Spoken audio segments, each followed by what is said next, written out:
Hey guys, welcome back to the channel. Today I'm going to be covering a custom-made indicator that I want to share with you guys that should provide some extra insight on where the bear market bottom could ultimately end up being. So if you are new to the channel and you want to show some support, please leave a like and subscribe.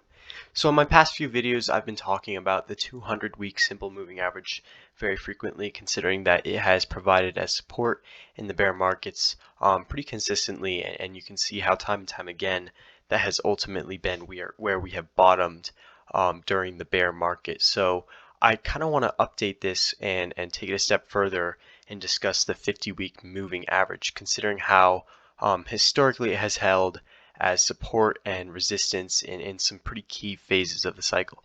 And then I'm going to be comparing the percent difference and elaborating on this chart here in a moment or two. So first I want to talk about the 50-week moving average, and if you don't know, it is going to be taking the closing price of the last 50 weeks and averaging it together to create this neon green line right here. So you can see during a bull market, this is ultimately kind of where we bounced a few times. So you can see in May of 2014, we bounced there for a little bit. And then this is where we held resistance in July of 2015 during the bear market. And then you can see after the bull market ended once again, so similar to this move, in 2018, this is where we bounced for a little bit and then came back below it and held it as resistance. And then you can see how we held it as support for a brief few weeks here in December of 2019.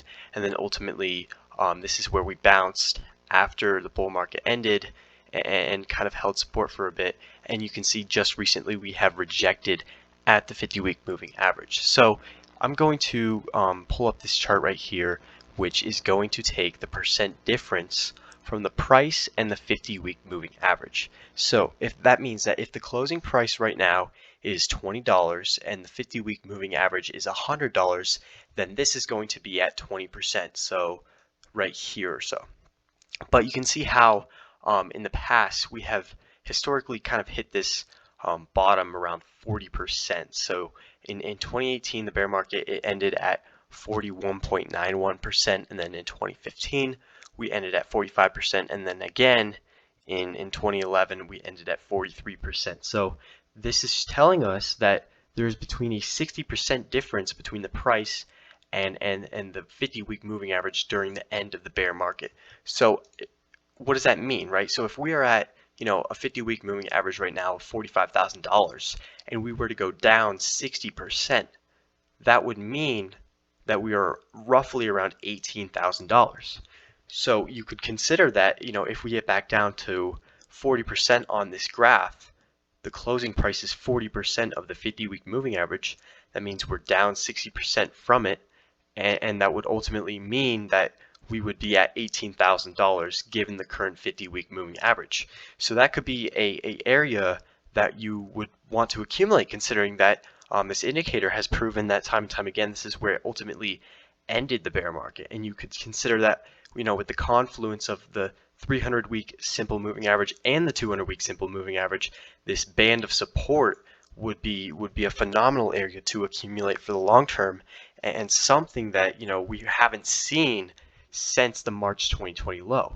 So that would present a great buying opportunity in my opinion, and ultimately I believe this is where we would turn around if we were to get back down to this level. But we could always bounce off of it at higher valuations. So if we were to turn around at say 45% on this graph in purple, that would mean that we are down 50%, 55% from the 50-week moving average. So if we were to go down 55%, that would mean we're at roughly $20,000, which is also the peak of the 2017 cycle.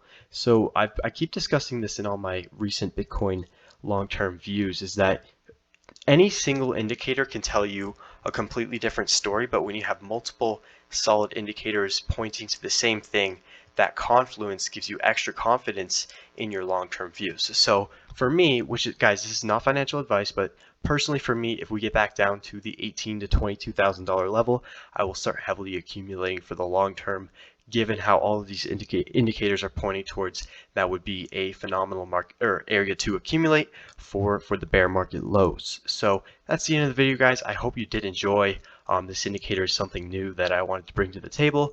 And if you guys did enjoy, please leave a like and subscribe. As always, I will see you in the next one.